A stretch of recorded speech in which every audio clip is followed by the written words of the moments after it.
안녕하세요. 한국에너지정보문화재단과 함께하는 에너지 지식탐구, 탄소 중립의 세 번째 영역, 발전, MC 손민아입니다.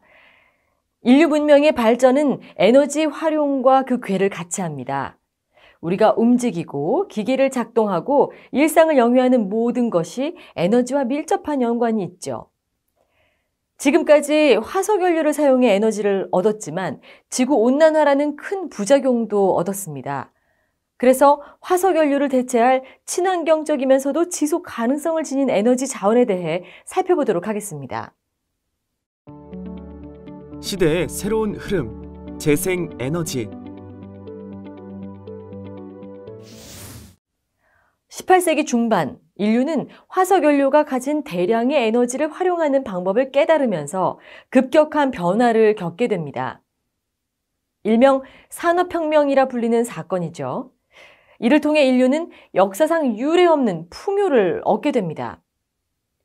지하에 묻혀있는 탄소에너지는 수십 톤의 쇳덩이를 움직일 정도로 큰 힘이 있었고 그 힘을 손에 얻은 인류는 수많은 발전을 거듭해왔습니다. 하지만 모든 좋은 일에는 나쁜 일도 따라오는 법이죠. 에너지를 쓰면서 공기 중으로 방출된 탄소는 지구온난화라는 큰 부작용을 가져왔습니다. 실제 지구의 기온은 산업혁명 이후 급격하게 올라가기 시작합니다. 1880년도 이후 무려 1.09도가량 상승했는데요. 주목할 점은 이산화탄소 농도의 증가와 기온 상승이 정비례 관계에 있다는 것입니다. 결국 지구온난화를 막기 위해선 이산화탄소 배출을 줄여야 한다는 결론입니다.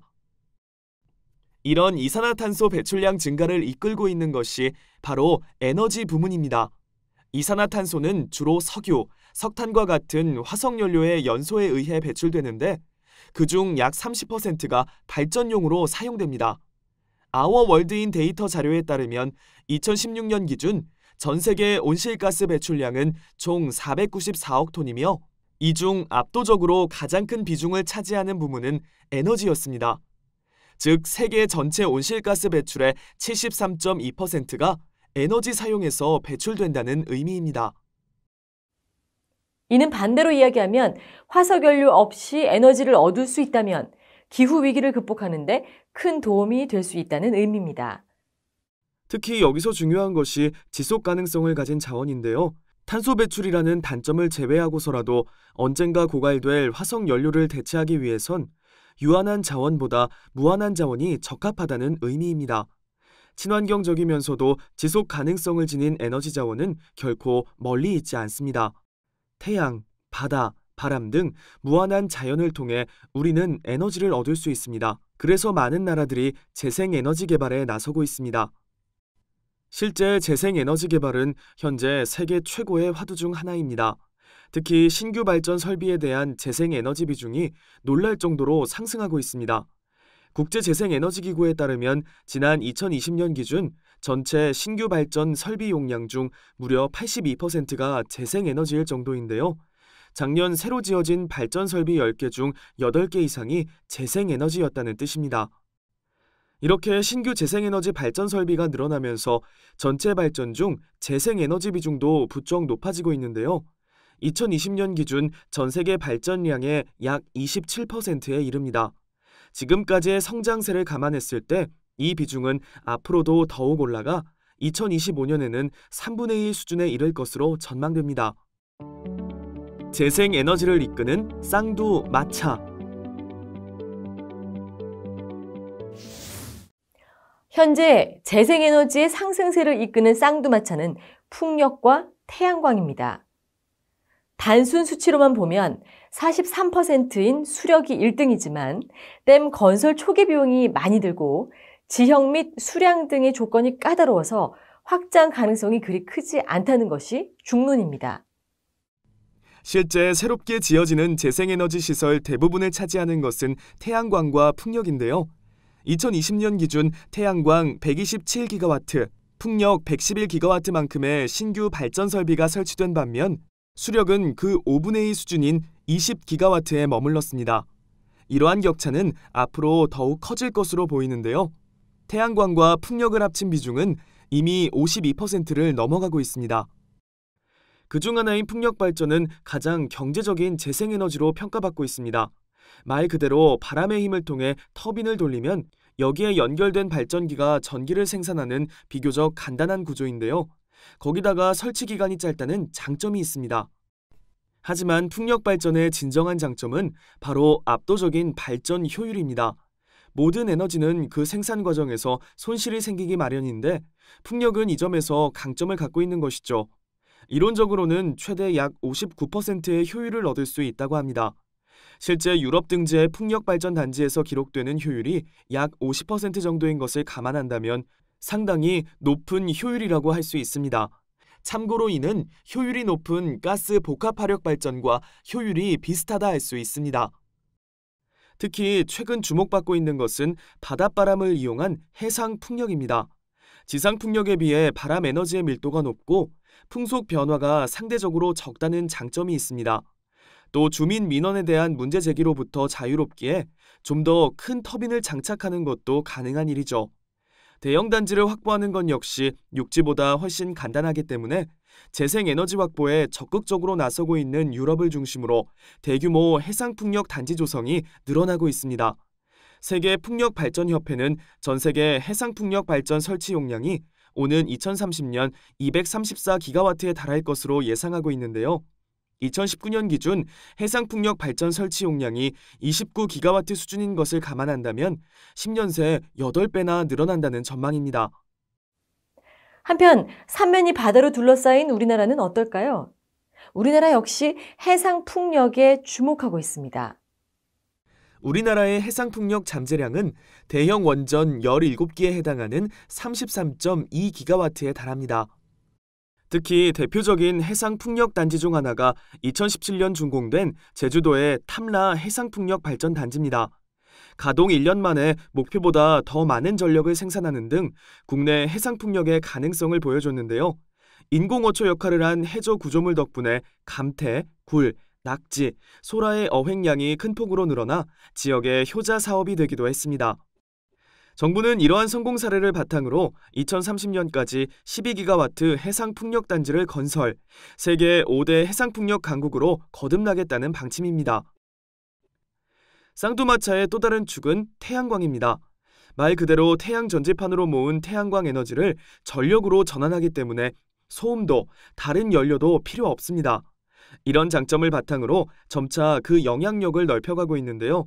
지난해 세계 신규 재생에너지 설비는 총 261기가와트 수준인데 이 중 태양광이 총 127기가와트를 차지해 가장 큰 규모를 차지했습니다.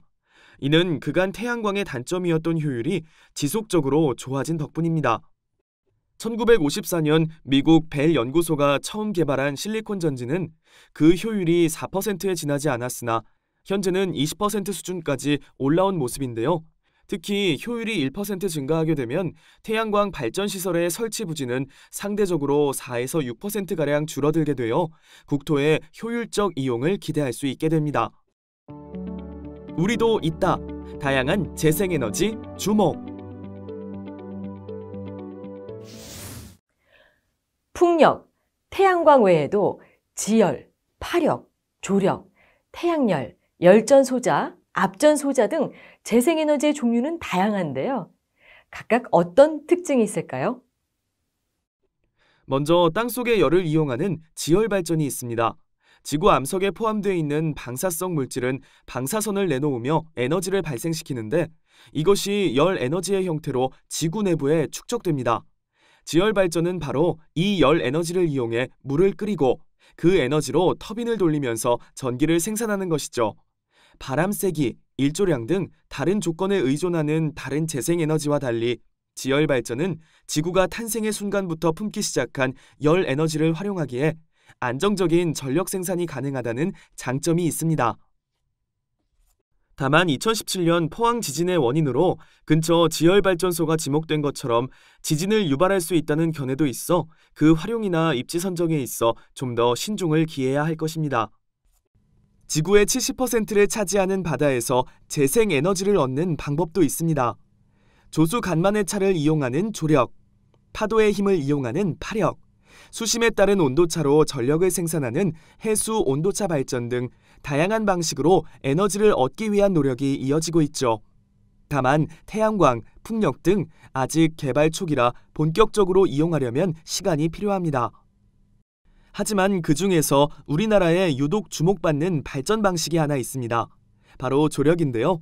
조수 간만의 차가 세계 최고 수준인 서해안이 조력 발전에는 최적의 환경인 까닭입니다.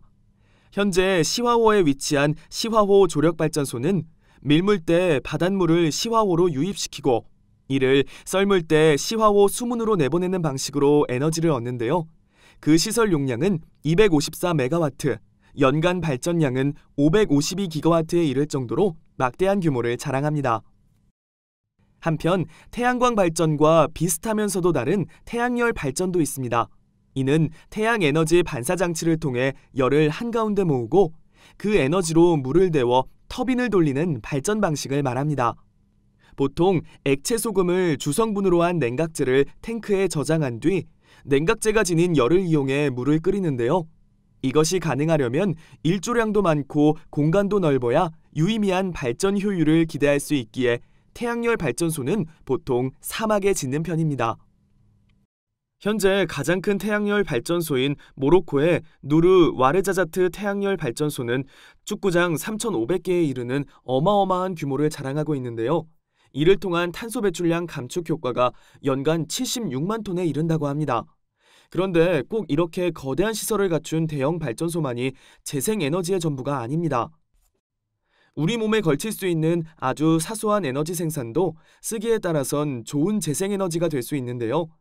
열전 소자가 그것입니다. 열전 소자는 소재 양쪽의 온도 차이로 생성되는 전압을 활용해 에너지를 생산하는 소자를 말합니다. 주로 산업 현장 등에서 폐열 등 버려지는 열 에너지를 전기 에너지로 변환시킬 때 쓰곤 하죠. 이런 사소한 전력이라도 유의미한 곳이라면 꽤나 유의미하게 활용할 수 있겠죠. 예를 들어 내 외부 온도차가 존재하는 자동차를 생각해 봅시다. 오늘날 자동차는 각종 전자센서가 곳곳에 붙어있는 전자제품으로 진화하고 있는데요. 이러한 센서 등의 열전 소자를 활용한다면 배터리 낭비 없이 소소한 에너지 절약이 가능하겠죠. 이 밖에도 피부 체온을 바탕으로 전력을 생산해 웨어러블 기기에 쓰는 등 다양한 활용이 가능합니다. 어떤 물질에 압력을 가했을 때 전기적인 변화가 생기는 압전 효과를 이용한 방법도 있습니다. 이를 활용한 압전 소자는 그 활용도가 매우 다양한데요. 전기라이터나 가스레인지에 불꽃을 일으키는 데 쓰이는 것이 대표적입니다. 이 밖에도 길이나 계단 등에 설치해 조명 등에 쓰일 에너지를 얻기도 하죠. 특히 압력이 상당한 차도의 경우 충격만 버틸 수 있다면 상당한 에너지를 모을 수 있기에 관련 연구가 한창입니다. 특히 최근엔 사물 인터넷의 핵심인 각종 센서에 이를 활용하는 방안도 연구 중입니다. 소소하지만 일일이 충전이나 교체 없이도 작동하는 센서는 에너지 절약에 도움이 될 전망입니다. 무한한 가능성, 미래형 재생에너지 연구. 재생에너지 분야에서도 새로운 상상력으로 무장한 신기한 연구와 아이디어가 쏟아지고 있습니다. 미래형 재생에너지, 첫 번째로 날개 없는 풍력 발전입니다. 풍력 발전의 터빈은 발전량이 클수록 소음을 더 많이 발생시키기 때문에 부지 선정을 까다롭게 만든 1등 공신이죠. 철새와 부딪히는 등 생태적 악영향을 미치기도 합니다. 이에 스페인 보텍스 블레이드리스, 영국의 알파 311, 독일 스카이세일즈 등 많은 기업들이 각자의 방식으로 날개 없는 풍력 발전에 도전 중입니다. 물론 대규모 풍력단지만큼의 효율은 어렵겠지만 도심, 주거지역 등에 설치해 운용 가능하다는 점이 최대 장점으로 꼽힙니다. 우주에서 직접 에너지를 얻는 방안도 논의 중입니다. 블랙홀 주변에 강한 자기장을 이용해 에너지를 얻는 방법, 열이 물체 표면에서 발산될 때 소량의 전기 에너지가 생기는 점을 활용, 절대 영도에 가까운 우주의 온도를 이용해 전력을 얻는 방법 등이 거론되고 있습니다. 비록 실증이 어렵긴 하나 언젠가 우주로 진출할 인류에게 그 가능성을 제시하는 아이디어라 할 수 있겠죠. 그 중에서도 우주 태양광의 경우는 15km가 넘는 태양 전지탑을 위성 위에 세우고 거대 반사판으로 태양빛을 모으는 등 그 방법도 다양하게 제시되고 있습니다. 기후와 밤낮에 상관없이 많은 에너지를 생산할 수 있어서 실제 미국, 중국은 물론 일본과 유럽 등 각지에서 관련 연구가 한창입니다. 지금은 먼 이야기처럼 보이는 우주에서 얻는 에너지도 언젠가는 우리가 사용할 수 있는 청정 에너지가 될지 모릅니다. 재생에너지 확산에 나선 세계 각국들. 현재 재생에너지를 이끌어가고 있는 쌍두마차에서부터 미래 아이디어 에너지까지 많은 재생에너지를 살펴봤는데요. 분명한 것은 재생에너지 활용이 생각보다 다양하고 또 대규모로 이루어지고 있다는 점입니다. 그럼 재생에너지를 매우 성공적으로 활용하고 있는 나라들은 어떻게 활용하고 있을까요? 재생에너지를 매우 성공적으로 활용하고 있는 나라 중 하나가 바로 독일입니다. 이미 2020년에 전력 소비 중 46.2%를 재생에너지로 충당했는데요. 이는 원래 2020년 재생에너지 목표였던 35%를 초과 달성한 것입니다. 이렇게 예상보다 재생에너지 확산이 빨라지자 2030년 재생에너지 목표를 기존 50%에서 65%로 상향 조정하는 등 더 박차를 가하고 있기도 합니다. 이러한 노력을 바탕으로 2020년 독일의 온실가스 배출량은 7억 2,200만 이산화탄소톤에 머물렀는데 이는 1990년 대비 42.3% 감소한 수치입니다. 높은 경제 수준을 유지하면서도 에너지 전환을 성공적으로 진행하는 모습이 인상적입니다. 해상풍력 분야에서는 덴마크가 손꼽힙니다. 덴마크는 지난 2019년과 2020년 2년 연속으로 전력 소비량의 약 50%를 풍력과 태양광 발전으로 충당했는데요. 이는 북해의 바람을 바탕으로 한 해상풍력 덕분입니다. 물론 이러한 변화는 갑자기 이루어진 것이 아닙니다. 1973년 오일 쇼크를 겪은 이후 화석 연료 기반 에너지 정책을 송두리째 바꾸기 시작했는데요. 덕분에 오늘날 손꼽히는 재생에너지 강국이 될 수 있었죠. 여기에서 멈추지 않고 탄소 중립을 위한 움직임을 활발히 가져가고 있습니다. 바로 인공에너지섬인데요. 덴마크는 최근 축구장 18개 크기의 에너지섬을 구축하고 해상풍력 발전을 실시한다고 발표했습니다. 여기에 들어가는 비용은 무려 38조 원으로서 그야말로 구군을 건 대규모 프로젝트인 것이죠. 덴마크 정부는 인공섬에서만 2033년까지 1,000만 가구에 공급 가능한 전력을 생산할 예정입니다. 이를 통해 2030년에는 탄소 배출을 70% 경감하고 2050년에는 진정한 탄소 중립을 실현할 계획입니다. 대표적인 에너지 소비국인 미국의 경우에서도 재생에너지로의 전환이 눈에 띕니다. 특히 지난 2019년은 매우 기록적인 한 해였는데요. 미국 내 재생에너지 소비량이 130년 만에 처음으로 석탄 소비량을 추월한 것입니다. 그리고 이전부터도 지속적으로 둘 사이의 차이가 좁혀지고 있었다는 점을 감안한다면 재생에너지가 정말 대세로 자리 잡았다는 것을 상징한다고 봐도 무방하겠죠. 특히 바이든 대통령이 친환경 에너지 연구개발 및 저탄소 인프라에 호의적인 정책을 내놓는 등 미국의 재생에너지는 더욱 확산될 전망입니다. 실제 재생에너지에 대한 투자가 이를 잘 나타내주고 있는데요. 2019년 한 해에만 역대 최대치인 550억 달러가 투자되는 등 재생에너지 생산량은 가파른 속도로 증가할 것으로 전망됩니다. 미국 에너지정보청은 2050년까지 재생에너지 사용 비율이 31%를 넘길 것으로 예측하고 있습니다. 아시아권에서도 재생에너지 확산은 열풍입니다. 규모의 중국, 기술의 일본 등이 유명한데요. 의외로 동남아 쪽에서도 에너지 전환은 큰 이슈라고 합니다. 이를 잘 보여주는 대표적인 나라가 베트남입니다. 특히 베트남이 주목할 만한 점은 코로나에 직격당한 작년을 제외하고는 최근 10년간 연평균 6에서 7%의 경제 성장률을 꾸준히 기록하고 있다는 사실입니다. 경제 성장과 에너지 전환이라는 투트랙 전략을 성공적으로 진행한다는 점에서 우리에게 시사하는 바가 매우 큽니다. 실제 베트남의 재생에너지 비중은 2018년을 기점으로 급격히 상승 중입니다. 이는 풍력 및 태양광 발전을 강화하기 위한 베트남 정부의 강력한 의지 덕분인데요. 옥상형 태양광 설비 설치를 적극적으로 지원하는 등 다양한 움직임을 보이고 있습니다. 얼마 전 발표한 제8차 전력개발 계획을 통해 2045년까지 수력 발전을 제외한 신재생에너지 발전 비중을 42%로 늘린다는 방침을 밝히기도 했죠. 여기에 일조량이 풍부하고 3,200km 이상의 긴 해안을 갖고 있어 재생에너지 확산을 위한 잠재력 또한 높다는 평가입니다. 이처럼 세계적으로 중요한 재생에너지지만 재생에너지로의 전환이 마냥 순탄치는 않습니다. 재생에너지를 부정적으로 보는 사람들도 적지 않기 때문인데요. 사실 에너지 관련 이슈에 여러 목소리가 존재하는 것은 자연스러운 일입니다. 에너지는 우리 사회에서 매우 중요한 역할을 하기에 에너지를 바라보는 관점이나 이해관계도 다양하고 그러한 관점에 무조건적인 정답은 없으니까요. 다만 재생에너지를 긍정하든 부정하든 잘못된 정보를 근거로 이야기하는 것은 피해야 합니다. 예컨대 태양광의 경우 태양광 발전 패널에서 전자파가 나온다거나 주변의 온도가 오르게 한다거나 중금속이 포함되어 있어 오염을 일으킨다는 이야기가 있습니다. 그러나 이러한 이야기는 대부분 사실이 과장되거나 틀린 내용으로 여러 차례 반박된 바 있습니다.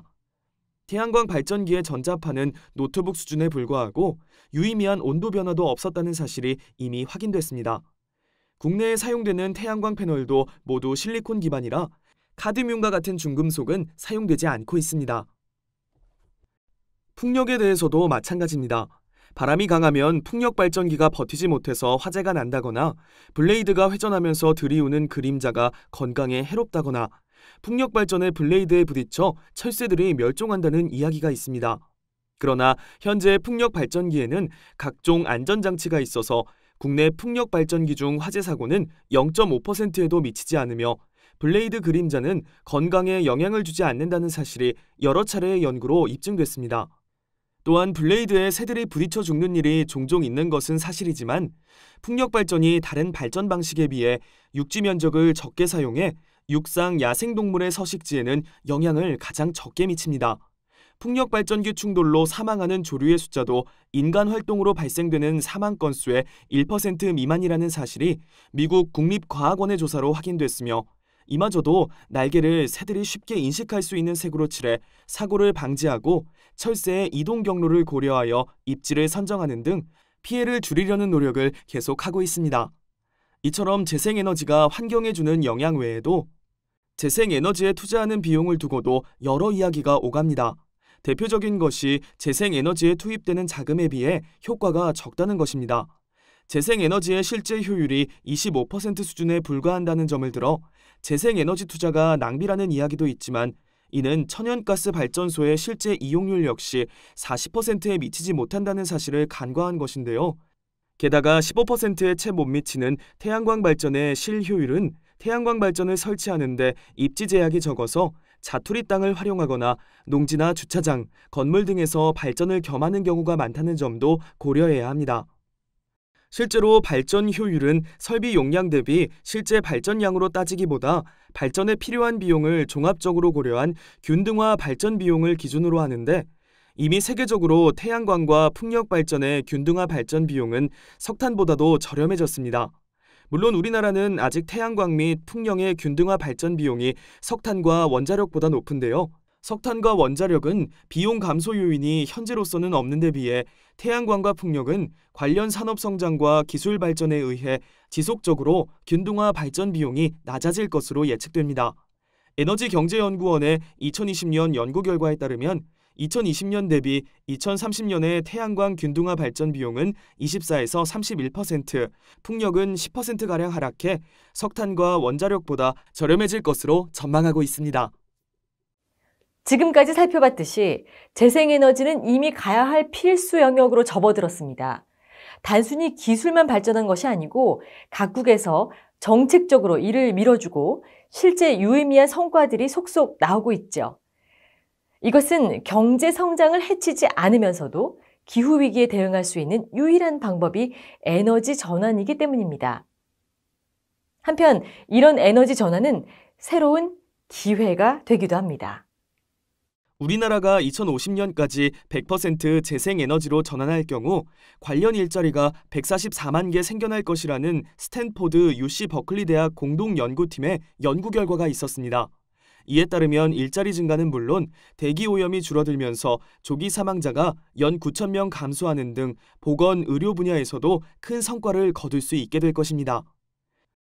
이에 우리 정부도 재생에너지 3020 이행계획을 발표하고 2030년까지 재생에너지 비중을 20%로 높이겠다는 의지를 천명했는데요.